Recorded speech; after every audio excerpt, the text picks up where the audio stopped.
Bismillahirrahmanirrahim. Tentang saling memaafkan. Tentang saling memaafkan ketika mau masuk bulan Ramadan.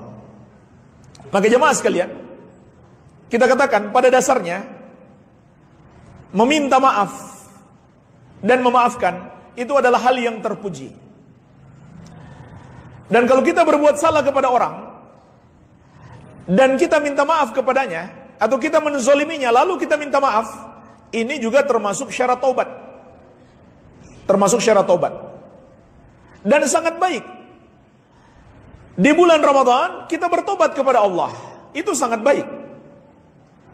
Tetapi jemaah sekalian, kewajiban bertobat, kewajiban sepanjang hidup kita.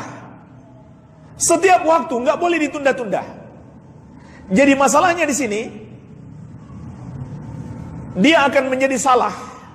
Saling meminta maaf itu akan menjadi salah kalau pertama menentukan waktu khusus yang tidak ditentukan oleh syariat. Mereka tentukan waktu untuk meminta maaf seakan-akan syariat menentukan hal itu menjelang Ramadan atau awal Ramadan atau di hari raya Idul Fitri. Mohon maaf lahir dan batin. Maka menentukan waktu seperti ini membutuhkan dalil.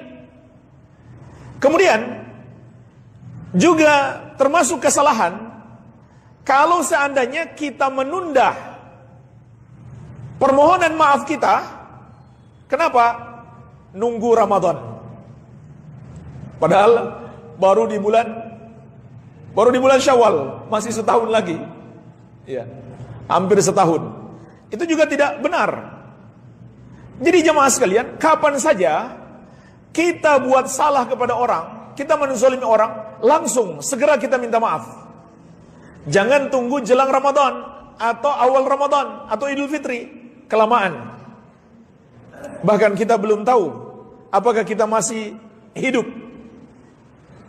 masih diberi kesempatan untuk berjumpa dengan Ramadan, untuk kemudian minta maaf kepada saudara-saudara kita yang berbuat salah. Begitu pula, tidak ada contohnya dari Nabi SAW dan para sahabat meminta maaf kepada semua orang. Jadi kita nggak berbuat salah kepadanya, tapi kita minta maaf kepadanya. Atau bahkan orang yang baru kenal, kita kirim permohonan maaf. Ini juga hal yang terlalu berlebih-lebihan. Terlalu berlebih-lebihan. Karena yang disyariatkan untuk meminta maaf hanyalah ketika kita berbuat salah. Ini bagian dari taubat kepada Allah Subhanahu wa taala. Dan juga ada hadis yang sering disebarkan. Katanya ini hadis anjuran meminta maaf. Saya bacakan hadisnya.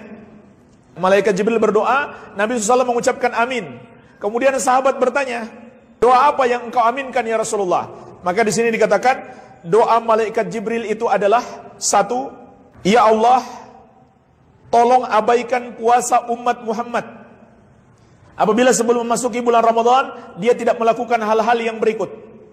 Tidak memohon maaf terlebih dahulu kepada kedua orang tuanya jika masih ada.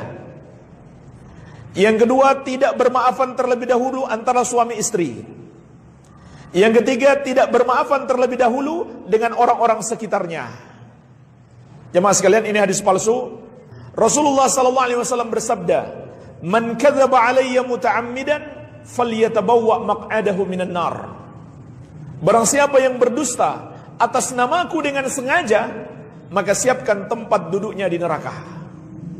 Tapi bagian awalnya, yaitu Nabi SAW mengucapkan amin 3 kali, karena mengaminkan doa malaikat Jibril, itu ada hadisnya. Namun lanjutannya bukan seperti ini. Bukan seperti ini. Apa lanjutannya? Rasulullah SAW bersabda, "Inna Jibril alaihissalam atani faqal." Sesungguhnya malaikat Jibril alaihissalam mendatangiku seraya berdoa, "Man adraka syahra Ramadan falam yughfar lahu fadakhala an-nar fa'abadahu Allahu." Barang siapa bertemu dengan bulan Ramadan kemudian dia tidak juga mendapatkan ampunan, lalu akhirnya dia masuk neraka, maka Allah menjauhkan dia. Kul, lalu kata malaikat Jibril, katakan wahai Muhammad, amin. Maka kata Nabi SAW, aku pun mengucapkan amin. Jadi ini doanya, ini satu. Yang kedua, wa man adraka abawaihi aw ahadahuma falam yabarrahuma famata fadakhalan nar fa abadahu Allah. Barang siapa mendapati kedua orang tuanya atau salah satu dari keduanya, lalu dia tidak berbakti kepada keduanya, kemudian dia mati, maka dia masuk neraka, maka Allah menjauhkan dia. Lalu kata malaikat Jibril, ucapkan amin wahai Muhammad. Maka Nabi SAW pun mengucapkan amin. Itu yang kedua. Kemudian yang ketiga, malaikat Jibril berkata, wa man dzukirta indahu falam yusalli 'alaika famata fadakhalan nar fa ab'adahu Allah. Orang yang namamu disebut di sisinya, tetapi dia tidak mengucapkan salawat kepadamu, lalu dia mati, maka dia masuk neraka sehingga Allah menjauhkannya. Maka kata malaikat Jibril, ucapkan amin wahai Muhammad. Maka Nabi SAW pun mengucapkan amin. Jadi ini lanjutan hadisnya. 3 yang didoakan keburukan oleh malaikat Jibril. Dan 3 ini bukan orang yang tidak meminta maaf menjelang bulan Ramadan. Baik.